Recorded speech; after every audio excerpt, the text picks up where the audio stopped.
اللہ کے رسول صلی اللہ علیہ وسلم نے آپ سے آپ کی مجلس میں سوال کیا گیا کہ اللہ کے رسول صلی اللہ علیہ وسلم آپ بتائیں کہ سب سے زیادہ عقل مند کون ہے؟ آپ حضرات بتائیے اللہ کے رسول نے کیا جواب دیا ہوگا اگر آپ سے یہ سوال کیا جائے کہ سب سے زیادہ عقل مند کون ہے؟ اللہ کے رسول صلی اللہ علیہ وسلم نے اس سوال کا کیا جواب دیا ہوگا جب آپ سے یہ سوال کیا گیا کہ اللہ کے رسول بتائیے سب سے زیادہ عقل مند کون ہے؟ اللہ کے رسول صلی اللہ علیہ وسلم نے فرمایا کہ جو موت کو یاد رکھے اور موت کے بعد کی تیاری کرے، کیونکہ ہمارا مقصد ہی یہی ہے۔ ہمیں دنیا کے اندر اس لیے نہیں بھیجا گیا کہ ہم دنیا کو آباد کریں، ہمیں دنیا کے اندر اس لیے بھیجا گیا ہے کہ ہم آخرت کی تیاری کریں۔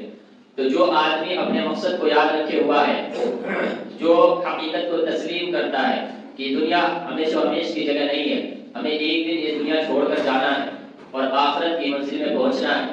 آخرت وہ جگہ ہے جہاں ہمیں ہمیشہ ہمیش رہنا ہے، اور آخرت کے اندر صرف اور صرف دو جگہ ہے، یا تو جنت یا جہنم۔ کامیاب ہو گئے تو جنت، ناکام ہوئے تو جہنم۔ تو جو آدمی اس حقیقت کو تسلیم کرتا ہے اور اپنے مقصد کو یاد رکھتا ہے اور اس مقصد کی کامیابی کی کوششوں میں لگا ہوا ہے کہ کس طرح ہم آخرت میں کامیاب ہو جائیں، اللہ کے سامنے سرخرو ہو جائیں اور جنت ہمارا مقام بن جائے، تو اس سے بڑا عقل مند اور کون ہوگا؟ صلی اللہ علیہ وسلم نے بتایا